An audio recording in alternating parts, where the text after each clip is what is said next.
Hello, good evening. We're coming live in the evening today as opposed to our regular early morning live sessions that comes up weekly.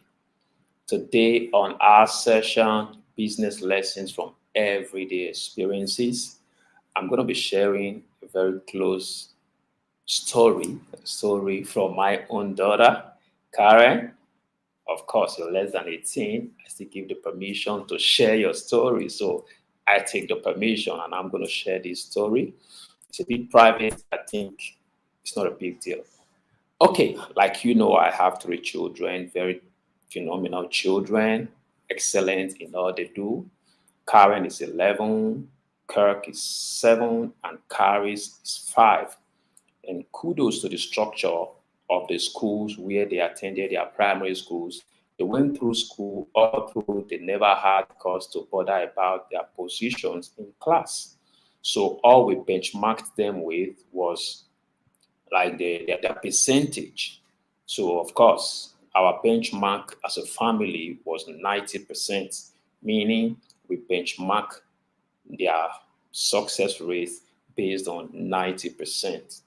And as God will have it, they did well, they lived up to the expectations. Sometimes they hovered around 92, 94, come down sometimes to 98, 80, 88, 89, 84. And even at this 84, 83, they are frowning. The truth is, these are very sound results in other clan. But recently, Karen, as we speak, is in GSS2. So we had to go check our results in GSS1. And we discovered something that made me say I was going to share this, And I titled this particular topic, Stagnancy, even to a pro, a highly rated professional, is backward movement. And you're going to know why I said so. When we went to check her results, we found out that first time she came out third position in her class. Third position, and her percentage compared to the entire subjects they wrote was 83.6%. 83.6%, she came out third position. Of course, why I said, well, she tried. I remember the examination officer said, no, she didn't just try, she tried very well. Of course, I won't blame him. He didn't know the yardstick for which I was saying what I was saying. But of course, he was right in his own stead, Surprisingly, second term, he still got his score around the same percentage grade. But this time around, he came out 7th position.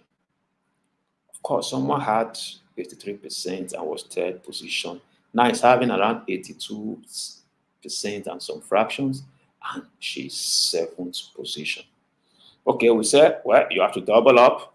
She doubled up, she put in all the effort, and at the end, she came out this time with 82.58%, slightly less than the 83% she got the first time when she came out 3rd position. And this time, guess what? She still came out 7th position. And I asked myself, percentage-wise, this is not a bad result. Of course, she's still among the best in her class. She still came out top. She still had an A all round put together. But I thought to myself, sometimes this seems to happen to us in business. Yes, you've accumulated some level of successes and you're celebrating your past successes. But the truth is, even the announcement of your success, your testimony, challenges people to double up in whatever they're doing. And if you remain stagnant, just celebrating your own success, you're going to find that after a while, others would have doubled up and they will either benchmark you, they will either match up with you, or they will outperform you. So what's the lesson here? Never stay too long in your successes. So the first lesson I put out here is that keep your goal very clear before you and drive yourself towards it regularly. irrespective of the successes you had in the past. Don't allow your past success become an hindrance to your drive.